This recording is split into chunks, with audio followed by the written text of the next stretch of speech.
बिस्मिल्लाहिर्रहमानिर्रहीम। अस्सलाम वालेकुम स्टूडेंट्स। जी नेक्स्ट टॉपिक है interaction of electromagnetic radiations with matter. ये इम्पोर्टेंट टॉपिक है। इसमें 3 तरह की इंट्रैक्शंस है, photo electric effect, Compton effect and pair production. इन तीनों को हम बारी बारी डिस्कस करेंगे और ये तीनों टॉपिक्स जो हैं ये लॉन्ग क्वेश्चंस में आते हैं।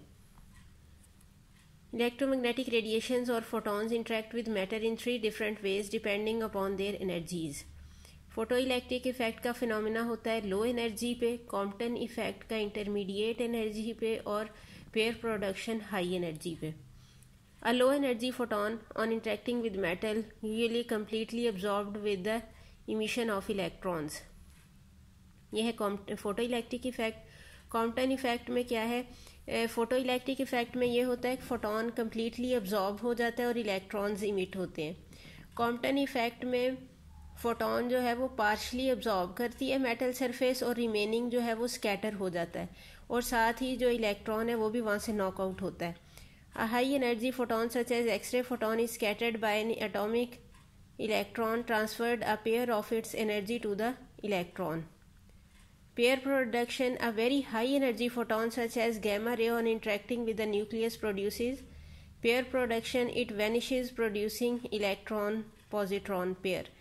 इसमें बेसिकली क्या होता है, फोटोन जो है वो इलेक्ट्रॉन पॉजिट्रॉन पेयर यानी एनर्जी मैटर में कन्वर्ट हो जाती है। सबसे पहले photo electric effect. When light of suitable frequency falls on metal surface electrons are emitted from the metal surface. This process is called photoelectric effect. The emitted electrons are called photoelectrons। यानी क्या होगा, light fall करेगी metal surface पे तो energy मिलेगी electrons को, जो metal surface के एटम के इलेक्ट्रॉन्स हैं उस एनर्जी को अब्जॉर्ब करके इलेक्ट्रॉन्स वहाँ से नॉकआउट हो जाएंगे, जिसे हम आयोनाइजेशन का नाम देते हैं। इलेक्ट्रॉन्स वहाँ से नॉकआउट हो जाएगा और जो इलेक्ट्रॉन्स इमिट होंगे उन्हें हम कहते हैं फोटो इलेक्ट्रॉन्स। क्योंकि लाइट की वजह से इमिट हुए हैं इसलिए हम कहेंगे फोटो इलेक्ट्रॉन्स। एक्सपेरिमेंटल अरेंजमेंट है इसकी। अपरेटस जो है उसमें होती है कि इवैक्यूएटेड ग्लास ट्यूब जिसके अंदर 2 इलेक्ट्रोड्स होते हैं, एक एनोड और दूसरा कैथोड। विच इज़ अच्छा, एनोड को बैटरी के पॉजिटिव टर्मिनल से हम कनेक्ट करते हैं और कैथोड को नेगेटिव टर्मिनल से। Light from a monochromatic source falls on cathode. Electrons are emitted and they are attracted by positive anode. The photoelectric current due to photoelectrons is measured by ammeter. If incident light is stopped, then the emission of photoelectrons is also stopped. It proves that the flow of current is only due to incident light. ये होता है इस तरह का इसका apparatus। ये देखें, इसमें एमीटर को हम यूज़ करते हैं करंट मेजर करने के लिए।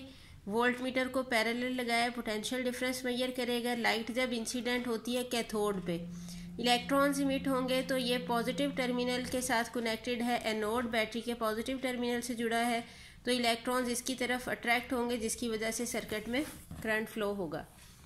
आगे maximum kinetic energy of photo electrons. The maximum kinetic energy of photo electrons is found by reversing the connections of the battery in the circuit। अब होगा क्या कि अगर हमने उन इलेक्ट्रॉन्स की एनर्जी फाइंड करनी है तो हम कैसे करेंगे। देखिए, अगर एक बॉडी के पास काइनेटिक एनर्जी है तो जितनी फोर्स या जितनी एनर्जी उसको स्टॉप करने में लगेगी उतनी, इसका मतलब ये है कि उतनी ही उसके पास काइनेटिक एनर्जी थी। अब इलेक्ट्रॉन को हम यहाँ पे कैसे स्टॉप कर सकते हैं? माइक्रोस्कोपिक पार्टिकल है, कोई और हर्डल हम तो यूज़ नहीं कर सकते। हम किस तरह से इसको करेंगे कि पहले वो एनोड की तरफ अट्रैक्ट हो रहा है क्योंकि एनोड पॉजिटिव टर्मिनल से कनेक्टेड है, तो फिर हम क्या करेंगे, एनोड को दे देंगे नेगेटिव पोटेंशियल। अब नेगेटिव टर्मिनल इलेक्ट्रॉन्स को रिपेल करेगा और हम पोटेंशियल बढ़ाते जाएंगे। एक पॉइंट ऐसा आएगा कि कोई भी इलेक्ट्रॉन जो है वो एनोड तक नहीं पहुंच पाएगा। उस पोटेंशियल को हम कहेंगे स्टॉपिंग पोटेंशियल और उस स्टॉपिंग पोटेंशियल पे डिपेंड करेगी kinetic energy of photo electrons. In this condition the photo electrons are repelled by anode and the photo electric current decreases. If the anode potential is made more and more negative with the help of potential divider, photo electric current decreases. At a certain value of reverse potential, photo electric current becomes 0।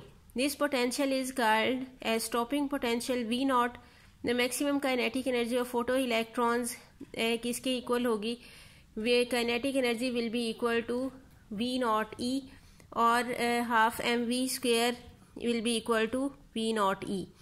ये formula कहाँ से आया, ये हमने पढ़ा था potential difference का formula के पोटेंशियल डिफरेंस डेल्टा V किसके इक्वल होता है, डेल्टा U ओवर Q के, चैप्टर 12 में हमने पढ़ा था। तो अगर हम डेल्टा U यानी एनर्जी को एक तरफ रखें तो वो किसके इक्वल होगा, डेल्टा V इंटू चार्ज। यहाँ पे चार्ज इलेक्ट्रॉन है और पोटेंशियल डिफरेंस है स्टॉपिंग पोटेंशियल V0, इसलिए हमने ये लिया V0E। Here m is the mass and E is the charge of an electron. If the intensity of light is increased, the current also increases, but the current will stop after for the same stopping potential V0. It is clear from the curves of the figure that current increases with the increase of the intensity of light. That is, I2 if I2 is greater than I1. जैसे ये अगर हम intensity बढ़ाते जाएं तो stopping potential पे कोई फ़र्क नहीं पड़ेगा, फिर स्टॉपिंग पोटेंशियल चेंज होगा फ्रीक्वेंसी के साथ।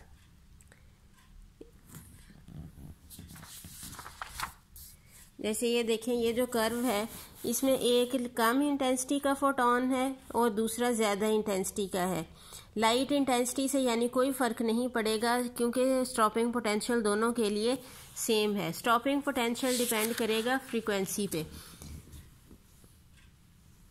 It is clear from the curves that current increases with the increase of intensity of light.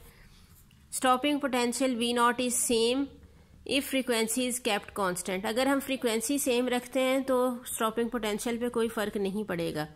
Stopping potential V0 is same. अच्छा, now the intensity is kept constant and experiment is performed with different frequencies of incident light. We obtain the curves shown in figure. The current is same but stopping potential is different.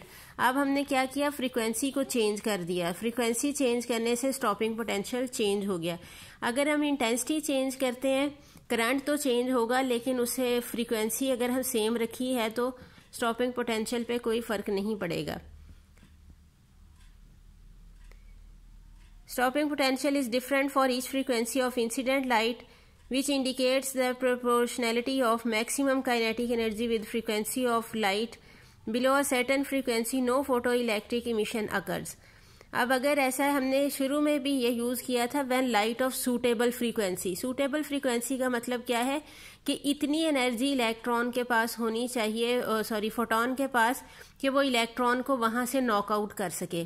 अगर कम energy का photon है तो फिर कोई photo electron emit नहीं होगा। जैसा कि इस कर्व में देखा है हमने, पहले कोई फोटो इलेक्ट्रिक इमिशन नहीं हो रही, लेकिन जब हमने ज़्यादा फ्रीक्वेंसी का फोटॉन यूज़ किया है, फ्रीक्वेंसी बढ़ाने से एनर्जी बढ़ती है फोटॉन की, तो जब ज़्यादा एनर्जी का फोटॉन लेते हैं तो फिर काइनेटिक एनर्जी जो है वो लीनियरली इंक्रीज हो रही है। ये काइनेटिक एनर्जी है इमिटेड फोटो इलेक्ट्रॉन की। नेक्स्ट हम अब इसके डिस्कस करेंगे इंशाल्लाह नेक्स्ट रिजल्ट्स।